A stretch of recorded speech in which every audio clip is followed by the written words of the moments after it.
PESR institute and college, Prasanna plan, 8 Sundarwadi Chhatrapati Sambhajinagar. भविष्याचे no tension, घ्या आजच admission. PESR institute and college. Amravati जिल्ह्यातील दर्यापूर येथे भारतीय जनता पक्ष अनुसूचित जिल्हा अध्यक्ष नकुल सोनटके यांच्या नेतृत्वात मनरेगा मजूर धडकले। गटविकास अधिकारी यांच्या कार्यालयावर अधिकारी हजर नसल्याने मजुरात नाराजीचा सूर दिसून आला।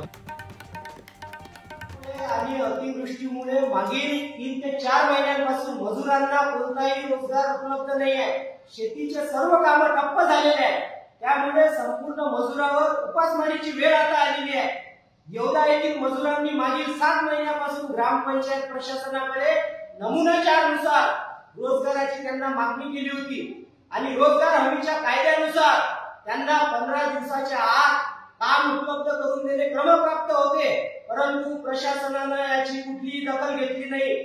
अमरावती जिल्ह्याचे पालकमंत्री व महाराष्ट्राचे महसूल मंत्री माननीय चंद्रशेखरजी बावनकुळे साहेब यांनी सुद्धा प्रशासनाला अशा सूचना दिल्या की तात्काळ मजुरांना रोजगार उपलब्ध करून द्यावा व त्यांना रोजगार भत्ता सुद्धा द्यावा, परंतु या प्रशासनाकडून कोणत्याही प्रकारची कारवाई या मजुरांसाठी झालेली नाही आहे। म्हणून आज आम्ही इथं पंचायत समिती दर्यापूर येथे सर्व मजूर वर्ग इथे येऊन आलेलो आहोत आणि आम्ही इथं आता ठिय्या आंदोलनात बसणार आहोत।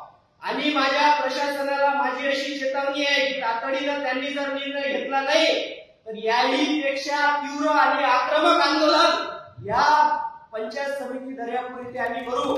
म्हणून प्रशासनाने तातडीने तोडगा काढावा। ऐन दिवाळीच्या तोंडावर नापिकी असताना मजुरांनी काम बंद केल्यानं त्यांच्यावर उपासमारीची वेळ आली असून अनेक वेळा ग्रामपंचायतला काम मागितलं असता न मिळाल्यानं प्रचंड असंतोष निर्माण झाल्यानं तीव्र आंदोलन करण्याचा इशारा भाजपचे नकुल सोनटके यांनी जनमत लाईव्ह सोबत बोलताना दिला। जनमत लाईव्ह न्यूज करता अमरावतीहून मंगेश वडावे यांची रिपोर्ट।